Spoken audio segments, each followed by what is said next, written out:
Hi there folks, Andy here from Fit Body Strong Mind. Today's video is just an introduction to a video series I'm going to do over the next few days. And the video series is going to be about the fitness triangle that you can see behind me on the whiteboard that I've talked about in a previous video. Now, in the series in the coming week, I'm going to talk about the different elements of the fitness triangle, but I'm going to talk about them in reference to the 80-20 rule, or the Pareto principle. For those who don't know what that is, it's a principle that I'm a huge fan of and is applicable to many areas of life. And it essentially says that 80% of your results, or 80% of outcomes, come from just 20% of inputs or actions. And I think it's really applicable to fitness and health. One of the areas where I think people get in a lot of trouble when they try to get in shape is that they get confused, they try to do too much. They try to do a bit of everything. Excuse me. If you understand the 80-20 principle and the 80-20 actions which relate to your fitness goals, it can become so much easier to achieve what you want to achieve. So in the next few days, I'll be focusing on the fitness triangle plus the 80-20 rule. Now, just to give you a quick introduction, so obviously on the triangle we have training, we have nutrition, and we have recovery. That's the outside of the triangle. This is the actions that produce the results.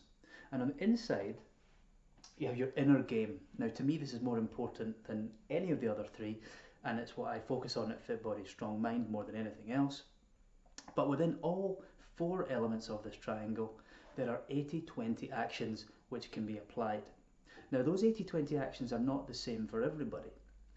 They're the same depending on what your goal is. So, for example, quick example, if your goal is simply to get as lean as possible, as quickly as possible, so lose body fat as quickly as possible, then the 80-20 actions would be, for example, training would be some form of strength training or weight training twice or three times per week. For nutrition, it would be in a calorie deficit because that's necessary to lose weight and have a sufficient protein intake. And for recovery, it would simply be getting enough sleep or having enough rest between your gym sessions. And those few key actions would be sufficient to provide you with huge results if your goal was just to lose weight, to lose body fat and retain your muscle. So that's the kind of thing I'll be going into in the coming videos. I'll look at different goals and what the different goals different people might have, and what the 80-20 actions might be for those goals.